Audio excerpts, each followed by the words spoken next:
Back, my dear students, once again to your YouTube channel. In today's video, I shall be continuing with your Julius Caesar, and I have been doing Act 4 Scene 1, and because the scene was pretty long enough, I thought to divide it up into two halves. As far as I remember, I had stopped at line number the 140, where the poet leaves, after the brief comic relief. Yes, we'll begin from there with Brutus's speech on page 74, Act 4, Scene 3, and I'm following this particular edition of Julius Caesar, just to reiterate. Now, I would be starting with line number 141 onwards of Act 4, Scene 3, but before I begin, let me remind you once again that if you've been watching my videos, they are helping you to understand the text better, write better answers, score better. Kindly do not forget to like and subscribe. It shall keep me motivated. Alright? And should you have any further doubts, despite trying to provide a lucid explanation, you can always comment in the comment section and I would be more than happy to get back to you. Alright, so without further ado, let's get started. And before I begin, let me remind you that your Act 4 Scene 3 is the longest scene and by far one of the most important scenes of the play. So please go through it in entire detail. Do not try to skip any part of it. Why is Act 4 Scene 3 theatrically important? I will tell you. Because see, it's very difficult to show a physical battle on the stage. But Shakespeare wanted to, portray that idea of tension, fight, the sense of anxiety, all this to the audience. And so how to do it? He introduced this scene wherein there is a prolonged period of verbal battle, verbal duel, the fight between Cassius and Brutus. So the physical battle is being compensated by this verbal battle. Alright? Having said that, let's continue. So people have left, the poet has left and others have also gone out to bring in Messala. So Brutus at this point of time tells Lucius a bowl of wine. Please get me a bowl of wine. And Lucius goes. He is a very obedient servant of Brutus. Cassius, I did not think you could have been so angry. Oh Cassius, I am sick of many griefs. Brutus says, yes, I am not angry only because you have been misbehaving with me. There are several other things which have been plaguing me. Of your philosophy you make no use if you give place to accidental evils. You are not being very philosophical if you give in to difficulties that only happen by chance, by accidents. If you give your thoughts to all of it, then it is but obvious that you would, get affected by all of it. No man bears sorrow better. Portia is dead. And Brutus says, the sorrow that I bear in my heart is not easy for any man to bear. My dearest wife Portia, she is dead. Portia? Cassius cannot believe it. She's dead. How scared I killing when I crossed you so? Oh, insupportable and touching loss. Upon what sickness, oh my God. How could I, not talk to you properly when you were undergoing such an emotional turmoil within you. And I could have also killed you in my anger. Little did I know that so much is going on within you, inside you. But how did she die? Brutus, impatient of my absence and grief that young Octavius and Mark Antony have made themselves so strong, for with her death that tidings came. With this she fell distract, and her attendants absent swallowed fire. So Brutus says, Portia became impatient of my absence. She had become extremely lonely, and probably the modern critics would term this as depression. She had become so lonely, she had become so alone that I had not been there with her for so long. That along with that, the second thing that troubled her, Octavius and Antony, they have gathered an army against me, and they have been marching against me.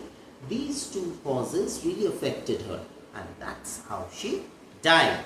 And what was the manner of her death? She swallowed fire. When her attendants were not around her, she swallowed fire. That is burning charcoal. Portia gulped down burning charcoal down her throat and committed suicide. Very, very atrocious form of committing suicide. Cassius, and died so, even so. Cassius, O ye immortal God. At this point of time, Lucius enters with wine and tapers. Tapers are your candle. Brutus says, speak no more of her.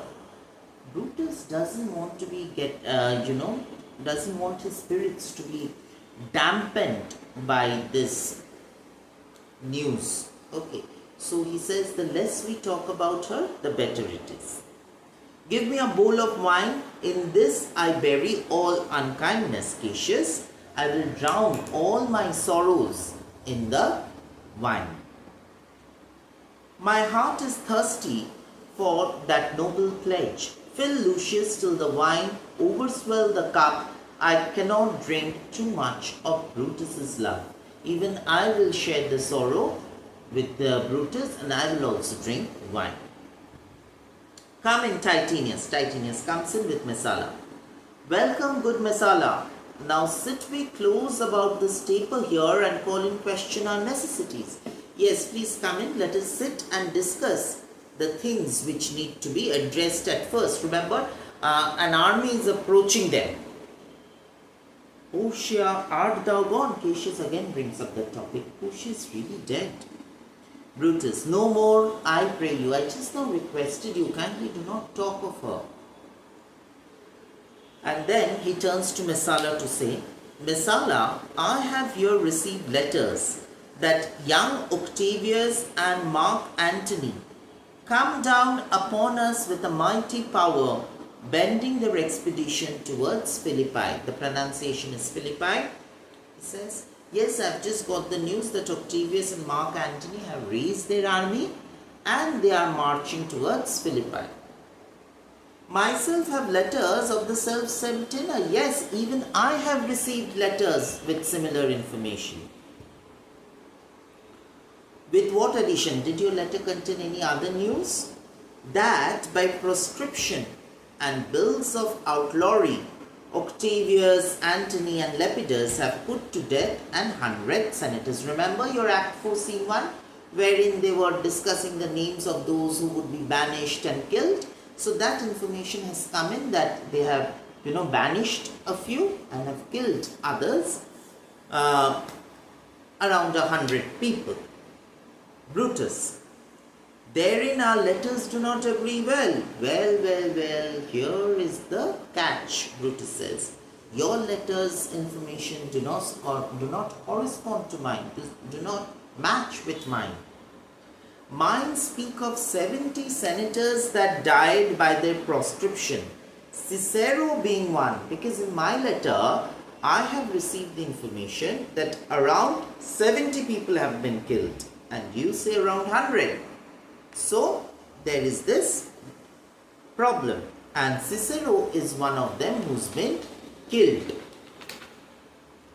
Cicero is dead. Messala cannot believe that Cicero has also died, and by that order of proscription. So by the order of the second triumvirate, proscription is death sentence that has been granted by these people.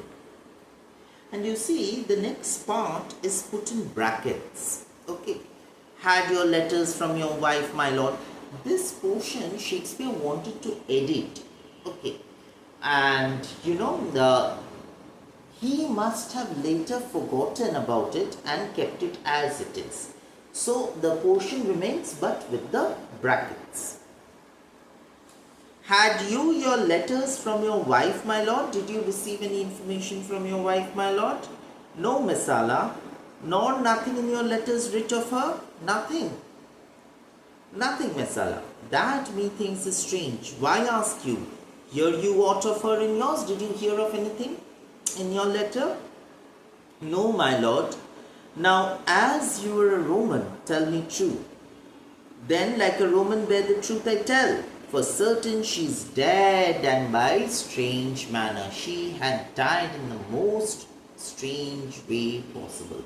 In the strangest way possible. Why, farewell, Portia. We must die, Masala, with meditating that she must die once. I have the patience to endure it now.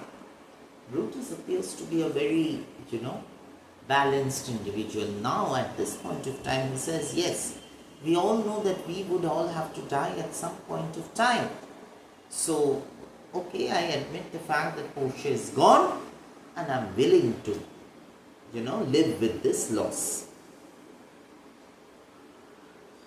Even so, great men, great losses should endure. Yes, history bears testimony to the fact that great men become great by undergoing losses. And it's true. You see, our Rabindranath, how many losses he suffered in his lifetime. His daughters, his wife, his brother-in-law, his daughter-in-law, everyone, one after the other, all his close people, they died. Yet, he overcame each of these losses through literature. By writing poetry, by writing songs, by reading good books.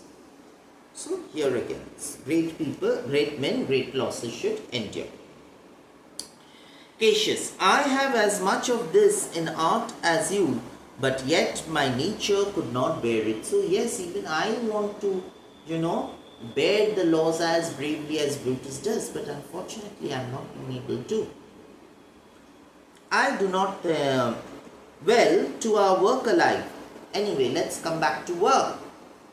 What do you think of marching to Philippi presently? Since the army is coming towards Philippi, the enemy army, should we also proceed towards Philippi? Cassius, I do not think it good. Brutus, your reason? Cassius, this is it. It's better that the enemy seek us. So shall he waste his mean, weary his soldiers, doing himself offence, whilst we, lying still, are full of rest, defence and nimbleness. See, Sardis was a place which was on the high hills and Philippi was on the plain land. Alright. Cassius is absolutely correct in his ideas. He said, since the people are coming down through the plains, let them climb upward. Let them climb high towards Sardis. Okay. So once they come to Sardis, by the time they come to Sardis, they will all be exhausted. While we are here, we would be, in our optimum best. So let us wait here, let us not go down. And it has been seen throughout the play. If you remember, if you have been an alert reader, you will notice that every time Cassius has given out any political suggestion, it has turned out to be true. Cassius wanted to eliminate Antony. Brutus did not let him do. Cassius was hesitant in letting Antony speak during Caesar's funeral. Brutus allowed him. And now here again, Cassius does not want to go down to Philippi, but Brutus is insistent. So this is again going to prove a fatal mistake for them.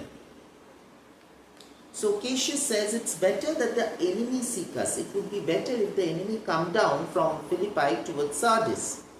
So shall he waste his means. In the process, what will happen? They will exhaust their resources. Resources as in their energy, their food supplies, their water supply, everything. Weary his soldiers, the soldiers would be tired, doing himself offense, that is, harming himself. Whilst we, laying still, while we will be here, are full of rest, defense, and nimbleness, while we would be here, calm and composed, all relaxed, full of energy. Brutus, good reason must of force give place to better. Yes, your reasons are good, but not better. The people twixt means between, Philippi and this ground, that is Sardis, do stand but in a forced affection, for they have grudged us contribution. Brutus is saying, yes, your reasons are good, but they are certainly not the best. Why? Because people who live in the ground in between Sardis and Philippi, they are not very happy with us. Why? Because they have been forced to pay taxes to us. The enemy marching along by them shall make a fuller number up. Come on, refresh, new added and encouraged, from which advantage shall we cut him off? If at Philippi we do face him there, these people are at our back. So, he's saying because these people are not happy with us, once they see that our enemy army is approaching, it is probable, there are high chances that these people, will go and join the enemy army and will come on us. So to minimize that or to mitigate that, what should we do? We should march towards Philippi so that these people here are at our back and they won't be able to join the enemy army. Cassius, hear me, good brother. Cassius is not convinced. He says, please hear what I am saying.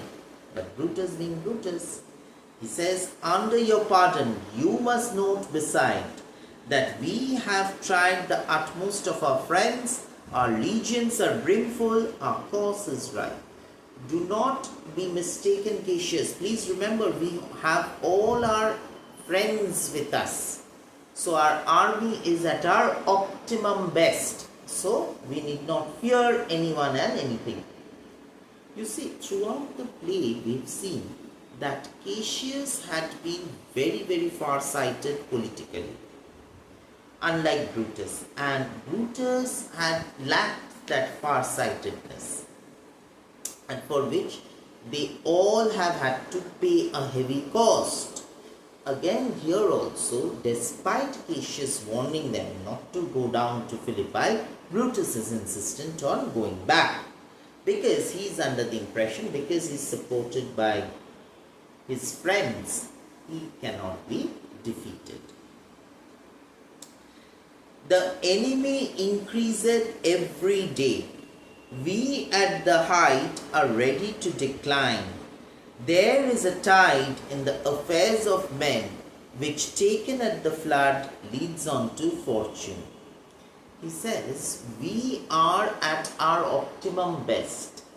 So, if we sit here doing nothing, all our energy will go down the drain.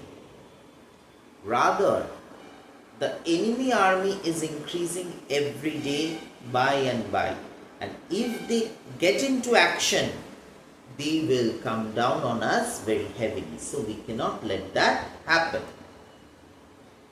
Omitted all the voyage of their life is bound in shallows and in miseries. On such a full sea are we now afloat, and we must take the current when it serves or lose our venture. Here he is giving the metaphor, using the metaphor of a sea. Alright, so this is important. Cassius, then with your will go on, we will all along ourselves and meet them at Philippi. Alright, fine. If you are so interested in going, go down. We will follow you. The deep of night is crept upon our talk, and nature must obey necessity, which we will regard with a little rest. There is more to say. So yes, the night is deep and we must all go off to sleep. We can talk about it later. Anything else you want to ask? Cautious. No more. Good night. Early tomorrow will we rise and hence. Yes, tomorrow morning we will rise and move away from here. Alright, so Brutus calls out to Lucius. Enter Lucius and he says, my gown, get me my gown. Lucius goes to get him his gown. Farewell, good Messala. Good night, Titanius. Noble Cassius. Good night and good repose. Sleep. Cassius. This was an oh my dear brother, this was an ill beginning of the night. The night had begun very badly. Remember, they were fighting. Never come such division between our souls. I wish such things never come back again. Let it not burn. Let it not, Brutus. Everything is well. Oh, don't talk about it. It's whatever has happened has happened. Now everything is fine. Good night, my lord. Good night. Good night, brother. Good night, Lord Brutus. Farewell, everyone. So Cassius, Titanius, Messala, they all leave and Lucius enters with his gown. Give me my gown. Where is the instrument? Now Lucius would play a musical instrument. And Brutus was very fond of hearing Lucius play that music. So he is asking, where is your musical instrument? Here in the tent, Brutus, what? Thou speakest drowsily. Oh my God, look at the way you're talking. It seems like you're very sleepy. Poor knave, I blame thee not. Thou art overwatched. Well, anyway, I do not blame you for feeling sleepy. Because I understand that you have been made to overwork. How thoughtful of Brutus. Call Claudius and some other of my men. I will have them sleep on cushions in my tent. This Claudius, Varro, these are all important officers in Brutus's army. Okay. So he's saying, call them inside. We can all sleep together. Only the important officers. Varro and Claudius. Enter Varro Claudius. Calls my lord. I pray you, sirs, lie in my tent and sleep. It may be I shall raise you by and by on business to my brother Cassius. I urge you, come and sleep inside my tent, because it is all probability I will have some plan of action in my mind at the dead of the night, and I would be sending you to Cassius to, relay the information and the message. So please you, we will stand and watch your pleasure. How could we sleep with you? How can we? We will stand the whole night, we'll wait for your instructions if need be, but we cannot sleep with you. Of course, he is a noble Roman and it is not just any Roman. Okay, so he's saying, how can we sleep with you together? If need be, you give us the information, we'll wait here. Whenever that piece of information comes to you or whenever that plan comes to your mind, we will go and convey the message, but certainly we cannot sleep with you. So please you, we will stand and watch your pleasure. Brutus, I will not have it so. Oh, no, that's not the way how I want things to go down. Lie down, good sirs, it may be I shall bethink me. Lie down, otherwise I will not entertain you. Varro and Claudius lie down. They are very obedient. Look, Lucius, here is the book I sought for so. I put it in the pocket of my gown. And Caesar probably had been looking for a small book. It could be a notebook or some book that he'd been reading. Nothing has been specified about it. And he'd been looking for it for a pretty long time and he has been unable to find it. And naturally he had been shouting at Lucius that you have misplaced my book. I had given it to you. Please find out where you've kept it, all this. But Lucius had out and out told him that, no, my lord, you did not give it to me. It has been with you only. And now he finds it inside the pocket of his gown. And he's naturally very excited. Look, Lucius, here is the book I sought for so. I put it in the pocket of my gown. I was sure your lordship did not give it to me. I was certain that you did not give it to me.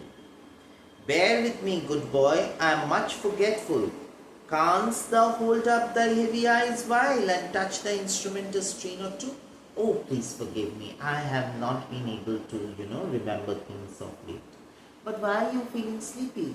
Can't you play the musical instrument, just a string, once or twice? I, my lord, ain't please you. Of course I can, anything to please you.